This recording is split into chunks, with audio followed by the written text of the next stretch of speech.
I'm Brian Heinz. Let's talk about Mr. Miracle.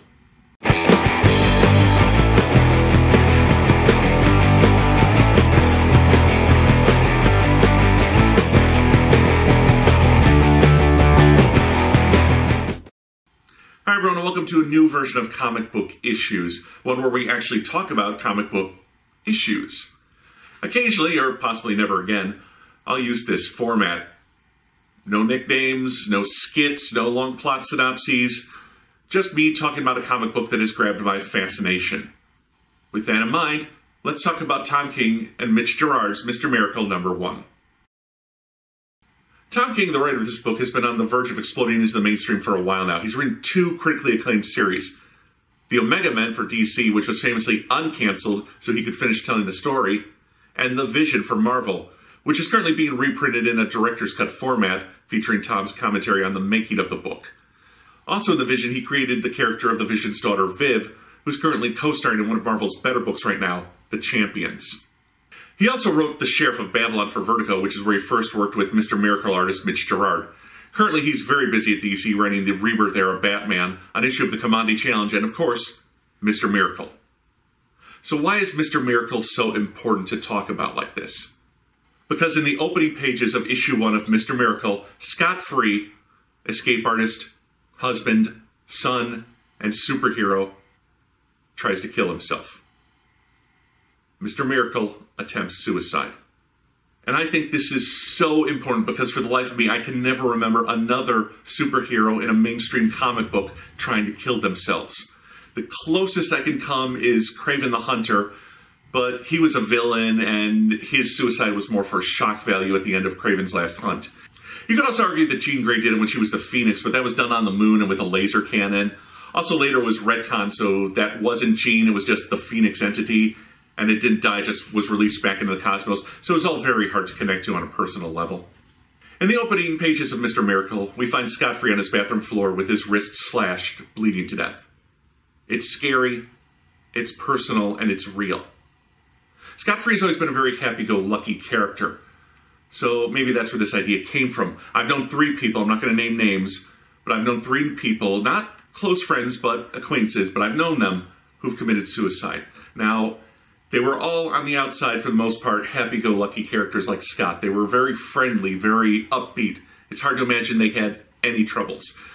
So maybe the idea of Scott's happiness, his upbeat personality being a mask for a crippling depression, isn't so far-fetched. Maybe the idea that Scott Free is constantly putting his life in danger in these death traps is his way of feeling alive after an extremely traumatic childhood. And we see the effects on his family. Barda, his wife, is in tears and never leaves his side. His adopted brother Orion visits him and starts beating him up, trying to get him to fight back, convinced that it just takes some fire, some willpower to conquer your inner demons. His own father, Highfather, is distant. He visits him after a long period has gone by and then kind of makes his excuse to leave right away because he doesn't know how to relate to his son. And he also bears some guilt for the trauma that created this situation. The phrase "Darkseid is" on a black panel keeps appearing throughout this book. Now, a smarter reviewer than me suggested that the phrase "Darkseid is" representative of Scott's trauma, his PTSD. Let me give you a little background on Mr. Miracle. Scott Free, as a young boy, was the son of Highfather, leader of the good New Gods. He was sent to Apokolips, a hell planet, after he was traded with Orion, Darkseid's son, the leader of Apokolips. He basically had to go live in hell to maintain a peace treaty for his father. He was old enough to know that he was being sent away. He was old enough to know that Orion was being given his life, and he basically had to go live in hell until he escaped as a young man. If anyone should have PTSD, it's Scott, but he's always been portrayed as cheerful and happy. Remember what I said about happiness masking depression? It starts to make sense now, right? At the end of issue 1, he finds out that his father is dead, and he's been recalled to go to war with Apokolips to return to the planet where so much of his trauma happened. The last Darkseid is in this issue takes up a whole page. It's overwhelming.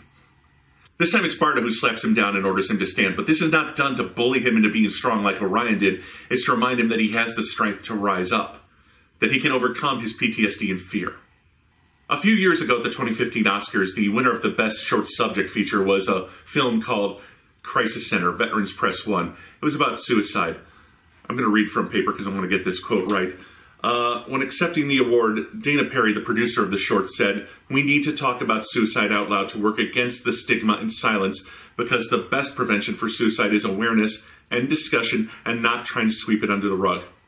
Mr. Miracle is so important because it does just that. This book is so important because it makes suicide okay to talk about. In a lot of ways, it reminds me of what DC was doing with exploring drug abuse in the 70s and 80s, and when Northstar came out as gay in Alpha Flight at Marvel Comics in the 90s. It's taking something that we haven't talked about and bringing it forward, putting it right square in front of us, so we have to talk about it.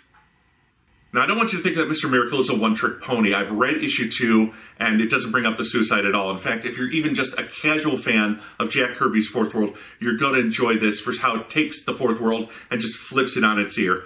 Everything you thought you knew about the Fourth World might be wrong. I hope future issues continue to explore Scott's mental health and depression, and I hope this book has a happy ending. I think it's important to show that even though the hardest traps to escape are in your own head, it can be done. I'm Brian Heinz, and thank you for joining me on this very special Comic Book Issues.